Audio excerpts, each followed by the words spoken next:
Start. I have zero idea how to start anything, so I don't know where to go from here. But, hi. Hello. I'm here with my good friend Elise. So if you could talk a little bit about what you do, that'd be cool. Hey, my name is Elise Ferrer. I'm a freelance photographer in Birmingham, Alabama. I shoot primarily portraits, lifestyle, some culinary work, but I will take almost any gig. I love working with people. I like to tell stories through pictures, sometimes with words, and I'm super excited to be here. Woo!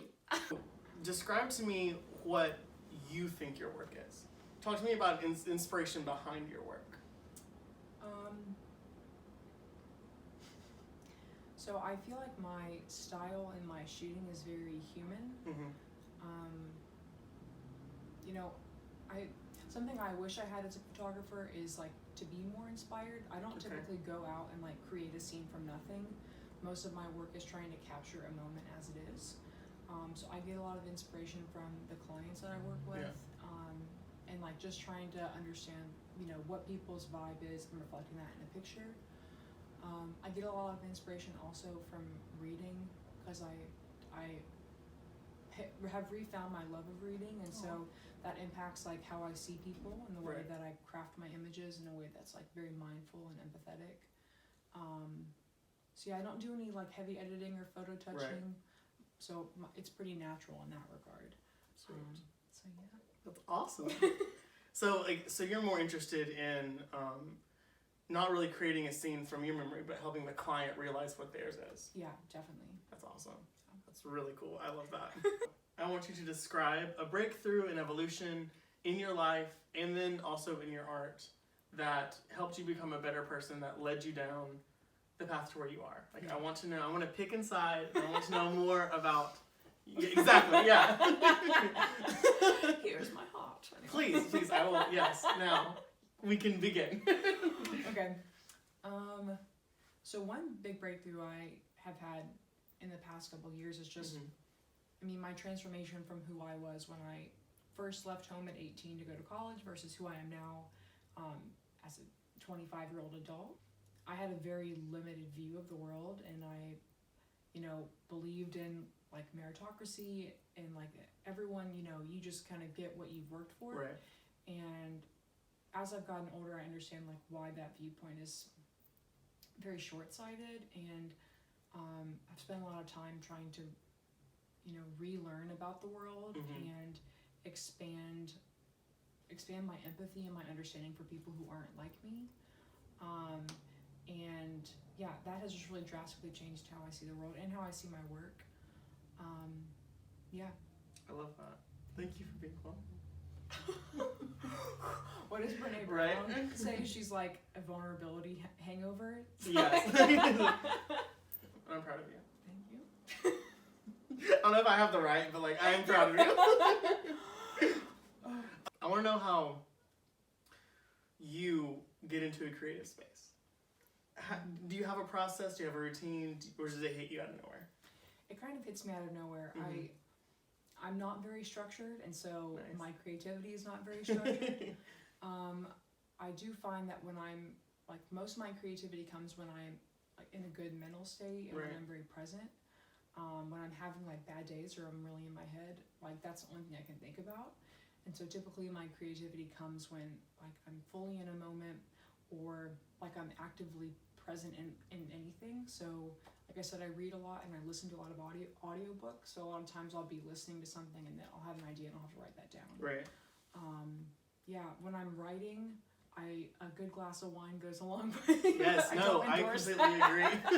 Oh yeah, no, don't endorse. I was like, I don't want to say like, oh, I need a drink to get my work done, but like, it definitely helps. Kind of freeing. Yeah. Yeah. I think it definitely helps with like the block of, is this, you shouldn't be editing while you're writing. You should write and then go back and edit, or you should photograph and then go back and edit, and not try to do them at the same time.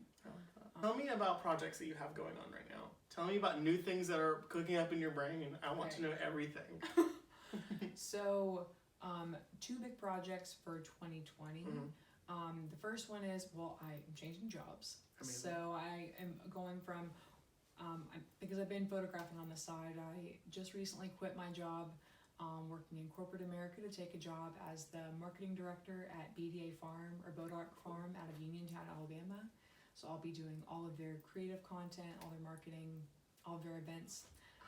So yeah, I'll just be trying to not get fired from that job in 2020 and doing a good job. Cool.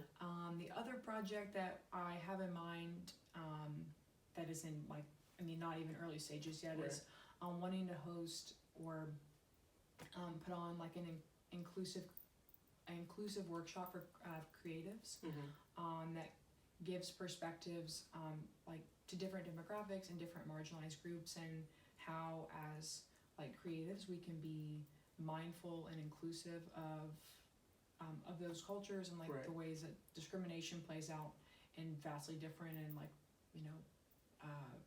worse ways for different groups, and how you can bring that into your work and how you market and what you publicize and how you interact with your clients. So it's really important, because I've seen people take that concept and teach me how to recognize it, but it's different to being taught how to apply it. Yeah. So that's really, really, really cool. In Birmingham, Yeah. are there people that you love and that we should all know about? Yes. Also, Birmingham has so many creatives that I know that I won't do everyone justice on the list. Right. So just from a photographer standpoint, people that I'm really inspired by and or look up to, one of them is Catherine Taylor. She's a wedding portrait lifestyle photographer. She shoots primarily in film, and I just think her work is amazing. And before I was probably 2 or 3 years ago, I found her page and I was like, this is what I want my work to look like. The amount of emotion that comes out of her work. Also, Mary Catherine Ferrer, she's another photographer in Birmingham, and her work is amazing. And she has 4 different Instagrams for all of her content. Megan Sanghan is another female photographer in Birmingham, and then Lex Soul, who she hosts meetups and everything for Birmingham photographers and models. And then from non-photographer creatives, I really like Hank Washington. He's a graphic designer. Cool. And he posts out live animations, and his style is really interesting, and he also posts every day. I don't know how he has so much time to be that dedicated. Not me. And then Prashant, whose Instagram is at It's Sunny. He's a model and a photographer, and his work is really creative. Javasia Bowser, she's a writer in Birmingham. Sweet. She's a badass. Writer. Huh. Yeah, I first saw her at TEDx Birmingham 2 years ago, and she did a speech about writing and feminism, and I just thought it was really powerful. Cool. Ari Hicks, she runs Hops on Ray. She's another social media consultant. She brought me on board to do table and times photography. And she does just a variety of graphic design work, photography, so she's a kind of a jack of all trades. How do people get involved in Birmingham with the art scene, with what creative people are doing? I mean, I have so many people coming to me asking, how can I get something local? How can I support local artists? And from a local artist, tell me how you think would be the best way to support. You just have to be a stalker. When I first moved to Birmingham, so I did that stint in San Francisco before I moved to Birmingham after graduating from undergrad. And I did not know how to meet people in San Francisco. And I figured it out right as I was leaving. And the trick is to go in and find 1 or 2 creatives, find 1 or 2 businesses, and then just follow who they follow.